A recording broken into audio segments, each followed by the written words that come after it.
Welcome back, friends, to my channel that is Unfolding Path.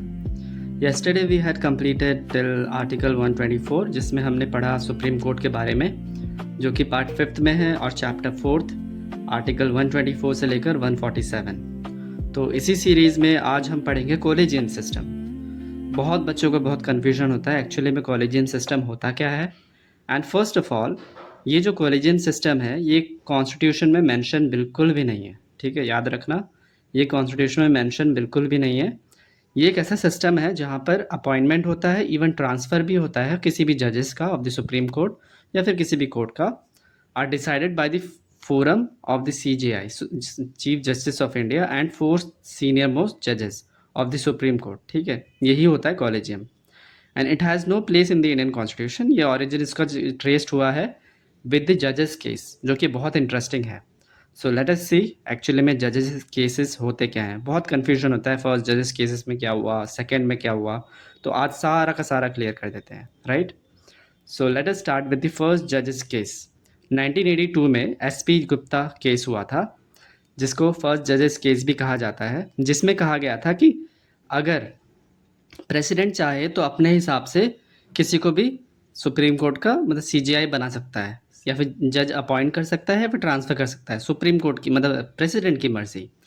And ये जो president का जो है ये CJI रिकमेंड करेगा प्रेसिडेंट को, लेकिन जो रिकमेंडेशन CJI के द्वारा आएगा प्रेसिडेंट के ऊपर अमान्यता नहीं है, मतलब मान्यता नहीं है कि प्रेसिडेंट को मानना ही पड़ेगा, कोई बाइंडिंग नहीं है, ठीक है। तो प्रेसिडेंट उस रिकमेंडेशन को मान भी सकता है या फिर नहीं भी मान सकता है। Like for example money bill के केस में राज्यसभा का जो भी रिकमेंडेशंस होगा लोकसभा मानता नहीं है, राइट। वैसे ही प्रेसिडेंट के पास पूरा का पूरा वो नहीं है कि आपको मानना ही पड़ेगा, तो अपनी मर्जी से प्रेसिडेंट उसको मान भी सकता है, नहीं भी मान सकता है। तो ये फर्स्ट जजेस केस में कहा, ठीक है। So gave primacy to the executive in judicial appointment. Judicial appointment में किसको प्राइमेसी दी गई? एग्जीक्यूटिव को, ठीक है, फर्स्ट जजेस केस में। अब हम आते हैं सेकंड जजेस केस, जो कि 1993 में हुआ था। ये इंट्रोड्यूस हुआ था, इसने इंट्रोड्यूस किया था कॉलेजियम सिस्टम। पहले कॉलेजियम सिस्टम नहीं था, जिसमें सिर्फ CJI का रिकमेंडेशन था, लेकिन वो भी बाइंडिंग नहीं था प्रेसिडेंट के ऊपर। सेकंड जजेस केस में कॉलेजियम सिस्टम को इंट्रोड्यूस किया किसने? सुप्रीम कोर्ट ने। फिर सुप्रीम कोर्ट ने अपने वर्डिक्ट में कहा कि कंसल्टेशन मीन्स कंकरेंस, ठीक है, कंसल्टेशन मतलब होता है कंकरेंस। तो उस हिसाब से recommendation made by CJI plus 2 senior most जजेस, ठीक है, that will be binding on president.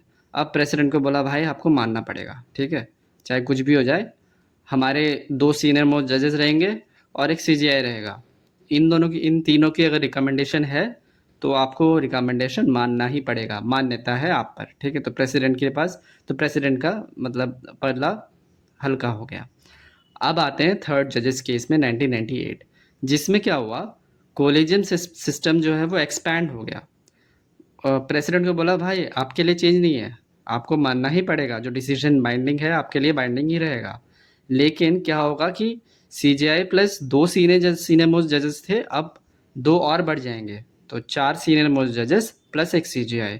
तो इन पांचों का जो भी डिसीजन होगा वो बाइंडिंग होगा ऑन द प्रेसिडेंट। सो ये थर्ड जजेस केस 1998 में कहा। फिर ये सब कॉलेजियम कुछ इंगम विंगम के केसेस जितने भी हैं, ये सब हटाते हुए पार्लियामेंट ने कहा अच्छा बेटा ऐसी बात है, तो पार्लियामेंट ने कहा ठीक है, मैं इस चीज़ को रिप्लेस ही कर देता हूँ। तो replace the collegium system by national judicial appointments commission NJAC through 99 constitutional amendment act of 2014 to provide the recommendations to the president, ठीक है। तो फिर अब इन्होंने एक अलग से एक कमेटी ही बना ली, अलग से कमीशन ही बना लिया, national judicial appointments commission. NJAC जो है वो थ्रू 99 कॉन्स्टिट्यूशनल अमेंडमेंट के एक्ट के तहत वही अपॉइंटमेंट ट्रांसफ़र जितने भी जजेस हैं उनका करेगा, ठीक है। एंड वो रिकमेंडेशन प्रोवाइड करेगा किसको? प्रेसिडेंट को, ठीक है। So this is what parliament आया, ठीक, कॉलेजियम सिस्टम को हटा दिया।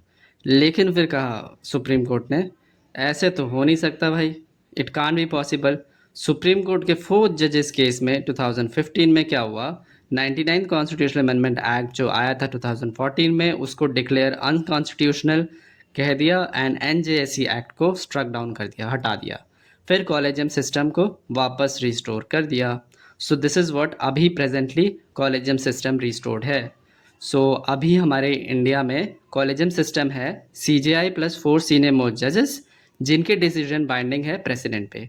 तो हम देखते हैं ना कि जितने भी उनका खुद का एक लॉबी है, राइट। CJI चंद्रचूड थे, उनके फादर भी थे कभी CJI, तो उनका चलता रहता है नेपोटिज्म, ठीक है। और बहुत हाई लेवल का नेपोटिज्म है जुडिशरी में। So let me know in the comment section अभी हमारे CJI कौन है ना। और cockroach Janata party it's a hint. So please let us know, and I hope you are liking these classes. Bye bye.